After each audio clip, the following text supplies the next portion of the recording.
professeur Aouré Alban, professeur des sciences économiques de l'université Félix Houphouët-Boigny de Côte d'Ivoire et directeur d'un think tank affilié à l'université qui a été créé en 1993 par African Capacity Building Foundation et l'État de Côte d'Ivoire qu'on appelle la CAPEC, la cellule d'analyse de politique économique du CIRES.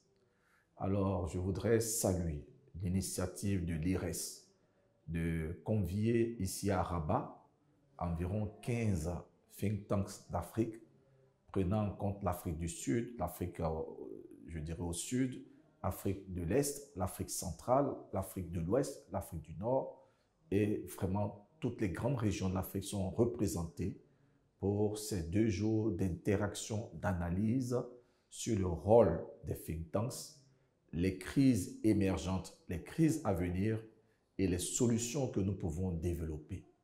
Les échanges sont très fructueux, les analyses très pertinentes pour comprendre que les think tanks d'Afrique ont besoin de confirmer leur rôle, leur positionnement, de démontrer davantage leur pertinence, leur crédibilité et que les décideurs politiques dans les différents pays africains devront faire l'effort de plus de sensibilité aux travaux des think tanks et devront apporter, je dirais, les financements nécessaires et porter des requêtes, donc solliciter, avoir une demande adressée à ces think tanks-là et qui eux-mêmes, les think tanks, doivent pouvoir être dotés de personnes ressources capables de faire des analyses rigoureuses, robustes, basées sur des méthodologies, sur des données probantes, des données produites, des données dans lesquelles les think tanks investissent eux-mêmes pour les collecter. Alors, le rôle des think tanks est connu et ça se remarque dans les pays développés, la pertinence des think tanks dans les débats parlementaires, dans l'orientation des politiques publiques. Et en Afrique, c'est ce que les think tanks essayent de faire. Et c'est ce que nous avons bien noté, mais nous avons des défis importants. Les défis de financement, les défis, je dirais, de se démarquer du bailleur. Donc, je dirais, la question de l'autonomie intellectuelle pour produire des connaissances qui soient assez pertinentes pour les différents décideurs. Alors, quand les ressources viennent de l'extérieur, viennent des partenaires extérieurs, ces partenaires orientent la recherche, orientent les études, orientent l'analyse selon leurs attentes, selon leur vision.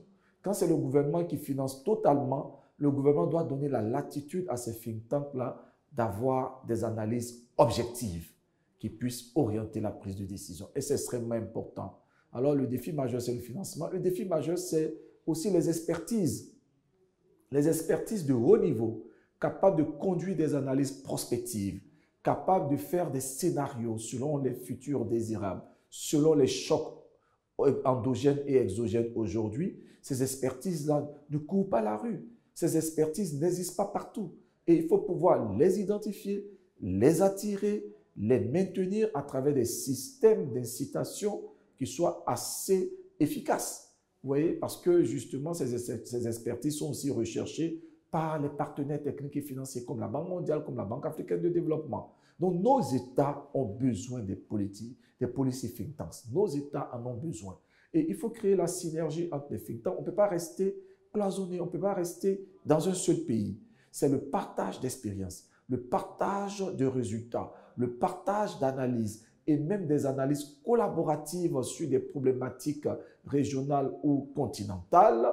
Ce sont ces analyses qui seront beaucoup plus pertinentes, qui vont faire appel à plusieurs expertises de plusieurs pays. Et c'est dans ce sens que cet atelier des think tanks d'Afrique organisé par l'IRES est une opportunité merveilleuse de créer, je dirais, une relation en think tank, des rencontres en think tank, de sceller des possibilités de travailler ensemble pour l'avenir. Et nous saluons cette initiative et qu'il faut certainement poursuivre. Merci.